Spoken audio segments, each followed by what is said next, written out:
आज की हमारी मूवी का नाम है एस्केप रूम, जो 2021 में रिलीज़ हुई थी। और ये मूवी इसके पिछले पार्ट की कहानी को आगे बढ़ाता है। तो आप पहले इसके वो पार्ट को देख लें। इसका लिंक हमारे डिस्क्रिप्शन में दिया हुआ है। ये मूवी शुरू होती है इसके पिछले पार्ट के कुछ सीन से, जिसके बाद हमें बताया जाता है कि इन सब खेलों के पीछे एक कंपनी का हाथ है जिसका नाम मिनोस है। और उनके मुताबिक अब इस खेल की डिमांड और भी बढ़ गई है, जिसे पूरा करने के लिए कुछ अमीर लोग इस खेल में बेहिसाब पैसे लगाने से भी पीछे नहीं हटते।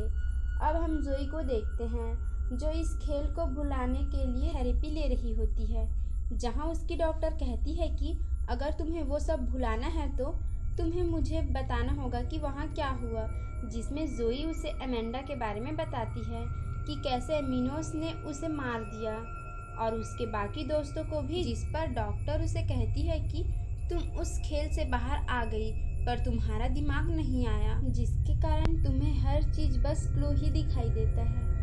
अब जोई कुछ कहती उसके पहले उसका टाइम खत्म हो जाता है, जिसके बाद डॉक्टर उसे अपने डर का सामना करने की सलाह देते हुए प्लेन से जाने को कहती है।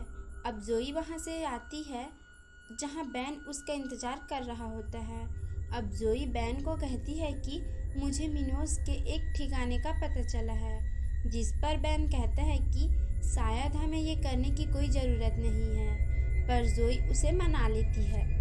और जो कि जोई को प्लेन से डर लगता है, तो वो कार से न्यूयॉर्क जाने के लिए निकलते हैं, जहाँ रास्ते में वो एक होटल में रुकते हैं, जहाँ बैन को डरावने सपने आने लगते हैं, लेकिन उसे जोई संभालती है। अब वो न्यूयॉर्क के उस ठिकाने में पहुंचते हैं जहां वो जगह खाली होती है, पर तभी वहां एक चोर आता है और वो जोई की घड़ी को छीनकर भागने लगता है, जिसका पीछा करते हुए वो एक मेट्रो ट्रेन में पहुंचते हैं, पर वो चोर वहां से भाग निकलता है। जिसके बाद गलती से जोई और बैन एक ट्रेन में चढ़ जाते हैं और तभी ट्रेन चलने के कारण वो उस ट्रेन में आ जाते हैं, जहाँ उसके साथ उस ट्रेन के हिस्से में कुछ और लोग भी होते हैं। तभी जोई को कुछ गड़बड़ लगती है और वो उस ट्रेन के कंडक्टर के पास जाती है, पर तभी उसके ट्रेन का डिब्बा अलग हो जाता है और वो समझ जाते हैं कि शायद मिनोस ने उन्हें ढूंढ लिया। तभी वहाँ के बाकी लोग कहते हैं कि तुमने क्या कहा, जिस पर जोई बताती है कि उसने मिनोस कहा, पर ये सुनते ही सब लोग घबरा जाते हैं और जोई को पता चलता है कि वो सब भी एक खेल खेल चुके हैं और वो सब अकेले जीते हुए प्लेयर हैं। अब उनका ट्रेन एक सुनसान जगह पर रुकता है, जिससे वो सब घबराने लगते हैं। तभी उनके ट्रेन में अचानक से हर जगह बिजली दौड़ने लगते हैं, जिसके बाद उन्हें एक टोकन जमा करने के खेल मिलता है और हर एक टोकन ढूंढने के बाद वहाँ की बिजली और भी तेज हो जाती है, जिसके कारण उनमें से एक लड़का मारा जाता है, लेकिन बाकी सब वहाँ से निकलते हैं।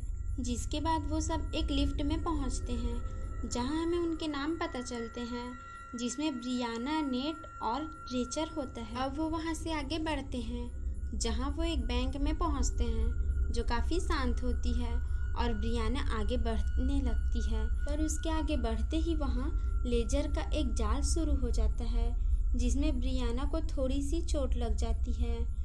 जिसके बाद उन्हें पता चलता है कि अगर वो यहाँ 10 मिनट में नहीं निकले तो वो सब यहाँ मर जाएंगे। अब वो सब वहाँ क्लू ढूंढने लगते हैं। तभी नेट को लॉलीपॉप में एक चाबी मिलती है, जिसे जोई और बैन उस बैंक के लॉकर को खोलने की कोशिश करने लगते हैं, जहाँ उन्हें उस बैंक का एक मैप भी मिलता है। और तभी ब्रियाना को एक और चाबी मिलती है, जिसे वो दूसरी तरफ के लॉकर को खोलने के लिए जाती है, जिसके साथ रेचल भी उसकी मदद के लिए जाती है। तभी नेट को एक काउंटर दिखता है, जिसमें 4 नंबर का पिन चाहिए होता है। अब बैन को एक लॉकर में नाम लिखा दिखाई देता है, जिसमें उस चाबी को कोशिश करने में वो खुल जाता है, जिसमें से काफ़ी सारे हीरे निकलते हैं जो बहुत नुकीले होते हैं, जिसे जोई की उंगली कट जाती है। वहाँ दूसरी तरफ ब्रियाना को भी वो लॉकर मिल जाता है, जिसमें से कोरे नोट निकलते हैं और उनके टेबल के ट्रैप भी शुरू हो जाती है। और तभी जोई कहती है कि शायद उन नोट में खून लगाने से कुछ होगा, जिसके बाद रेचल उस नोट को जोई को देने के लिए टेबल में चढ़ती है, पर तभी सारे लेजर शुरू हो जाती है, लेकिन उसमें किसी को कुछ नहीं होता। फिर नेट जो बैंक के हॉल में होता है वो उस नोट को जोई को लाकर देते हैं और जोई उसमें अपनी कटी हुई उंगली की खून को लगाती है, जिसमें एक 4 नंबर का कोट मिलता है, जिसे नेट जाकर उस काउंटर में डालता है।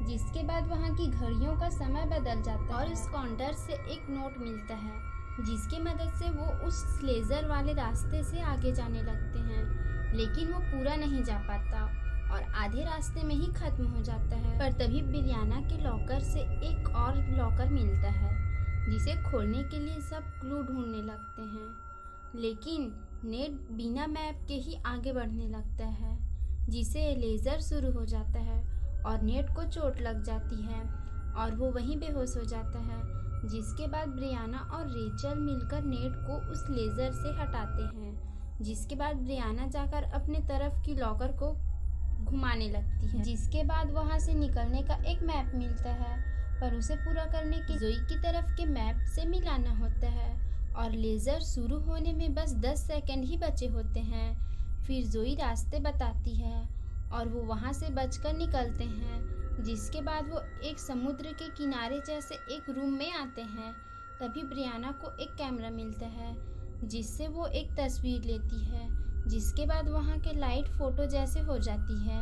अब उस कैमरे से एक फ़ोटो निकलता है, जिसके बाद उन्हें पता चलता है कि उन्हें एक बोट के सामान चाहिए। अब वो सामने बने एक घर को देखते हैं, जिसके दरवाजे में बोट का हैंगर लगा होता है, जिसके बाद वो उस रूम के अंदर जा सकेंगे। अब बैन को बोट मिल जाता है। फिर सब मिलकर वहाँ हैंगर को ढूंढने की कोशिश करते हैं, पर वहाँ से उन्हें मेटल डिटेक्टर मिलता है, जिसकी मदद से वो उस कमरे में हैंगर को ढूंढने की कोशिश करते हैं और उन्हें उस कमरे में कुछ पुतले भी दिखाई देते हैं, जिसमें से एक पुतले की आँख नहीं होती। अब उन्हें रेत में हैंगर मिल जाता है, पर वो एक रस्सी में बंधी होती है, जिससे वो खींचकर निकाल लेते हैं। पर तभी वहाँ रखी चीज़ें रेत में धंसने लगती है, जिसमें रेचल भी रेत में फंस जाती है। पर नेट उसे बचाने के लिए उस रेत में कूद जाता है और उसे निकाल लेता है, पर खुद बाहर नहीं आ पाता। जिसके बाद वो उस एंकर की मदद से घर के अंदर जाते हैं और वहाँ रखे फ्रिज को खोलने के लिए क्लू ढूंढने लगते हैं। तभी उन्हें वहाँ एक स्विच मिलता है, जिसे दबाते ही वहाँ की लाइट फिर से बदल जाती है और रेत में बने लाइट हाउस में चढ़ने के लिए सीढ़ियाँ भी निकल जाती है और वो जगह पूरा रात के सीन में बदलकर उस लाइट हाउस की लाइट भी जलने लगती है। अब जोई उस लाइट हाउस में जाती है और वहाँ रखे टेलीस्कोप से देखती है।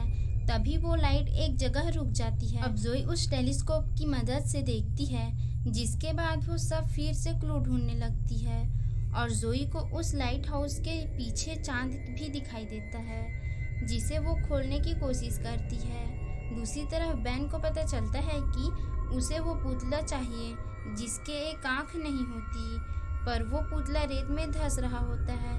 लेकिन जैसे तैसे बैन उस पुतले की आँख निकालता है, जिसमें से फ्रिज को ऑन करने का प्लग मिलता है, जिसे वो उस फ्रिज के दरवाजे को खोल लेते हैं। लेकिन जोई को भी वहाँ से निकलने का रास्ता मिल जाता है, जिसमें बैन ब्रियाना और रेचल को जोई के साथ चलने के लिए कहता है, पर इस सब में वो पूरा जगह रेत में धंसने लगता है।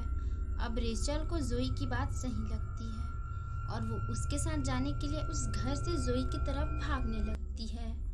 जिसके बाद ब्रियाना अकेली वहाँ जाने के लिए निकलती है। वहाँ रेचल जोई के पास पहुँच जाती है, पर बैन नहीं आ पाता और वो रेत में गिर जाता है। जिसके बाद जोई और रेचल वहाँ से निकल रहे होते हैं, जहाँ जोई को लगता है कि उसके कारण बैन की जान गई है। जिस पर रेचल बताती है कि तुम्हारी गलती नहीं है। अब रेचल कहती है कि उसको दर्द महसूस नहीं होता, लेकिन तब भी इस गेम ने उसे रुला दिया, तो ये सब इस गेम की गलती है। इसने मारा है बैन को। जिसके बाद वो शहर में आते हैं, पर तभी वहाँ अचानक ब्रियाना भी आती है और उन्हें बताती है कि हम अभी भी गेम में हैं। जिसके बाद रेचल ब्रियाना को जला देखकर पूछती है कि यहाँ क्या हो रहा है, जिसमें वो बताती है कि यहाँ टाइमर खत्म होने पर एसिड की बारिश होती है। अब वो एक दुकान को खोलने की कोशिश करते हैं और वो उसे खोल भी लेते हैं, पर उसके पीछे एक और दरवाज़ा होता है। तभी टाइमर ख़त्म होती है और वो उस दुकान के पास ही रुक जाते हैं, जिसके बाद वो वहाँ से निकलने के लिए क्लू ढूंढने लगते हैं। तभी उन्हें पता चलता है कि उन्हें बारिश के पानी को जमा करना है। तभी वहाँ एक टेलीफोन बूथ में कॉल आता है, पर वो टेलीफोन बूथ चैन से बंधा होता है। अब वो सब उस एसिड को जमा करते हैं और उस चैन को पिघलाते हैं और उस टेलीफोन को उठाते हैं, पर सामने से कोई आवाज़ नहीं आता। अब जोई और क्लू ढूंढने के लिए वहाँ से बाहर आती है और रेचल को वहाँ एक अम्ब्रेला मिलता है और तभी टाइमर ख़त्म हो जाता है, पर रेचल जोई को वो अम्ब्रेला देती है और ब्रियाना के साथ वो उस टेलीफोन बूथ में रुक जाती है।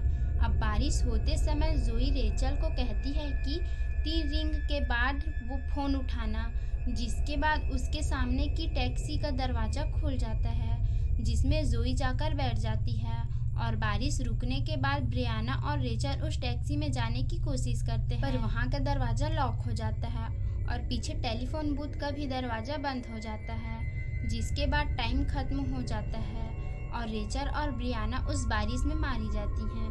जिसके बाद जोई एक कमरे में जा गिरती है, जहाँ उसे अमेंडा मिलती है, जिसे जोई कहती है कि तुम तो मर गई थी, पर अमेंडा बताती है कि मैं उस जगह मरी नहीं। जिसके बाद वो ये सारा गेम बनाई, जिसे जोई पूछती है कि क्यों, तुमने ऐसा क्यों किया, जिस पर अमेंडा बताती है कि मिनोस ने उसकी बेटी को मारने की धमकी दे रहा था, इसीलिए उसने ये गेम बनाया।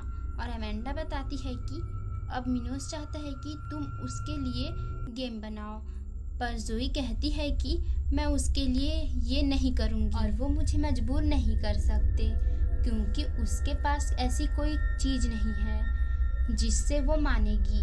पर अमेंडा कहती है कि वो तुम्हारी हर कमियां को जानते हैं।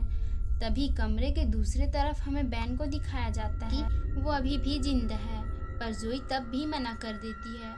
जिसके बाद बैन का कमरा पानी से भरने लगता है, लेकिन जोई उसे वहाँ से बाहर निकाल लेती है। जिसके बाद वो तीनों वहाँ से निकलते हैं और वो पुलिस के पास जाती है, जिसके बाद वो सब पकड़े जाते हैं, जहाँ जोई से मिलने एक पुलिस ऑफिसर आता है जो जोई की घड़ी को वापस करता है। फिर जोई और बैन एक दूसरे से गले मिलते हैं, जिसके बाद जोई बैन को प्लेन में जाने के लिए पूछती है और वो प्लेन से वापस आ रहे होते हैं, लेकिन जोई को ये सब काफ़ी आसान लगता है कि वो इतनी आसानी से कैसे बच गए। जिसके बाद वो अपने सीट से उठती है, पर तभी जोई को उस प्लेन में उसकी डॉक्टर दिखती है और जोई उसके पास जाती है, लेकिन वो कोई और होती है जो उस डॉक्टर के जैसी दिखती थी। अब जोई समझ जाती है कि वो कभी गेम से बाहर निकली ही नहीं। जिसके बाद वहाँ इमरजेंसी सायरन बजने लगता है और मूवी यहीं ख़त्म हो जाती है। तो मिलते हैं किसी और वीडियो में, तब तक के लिए धन्यवाद।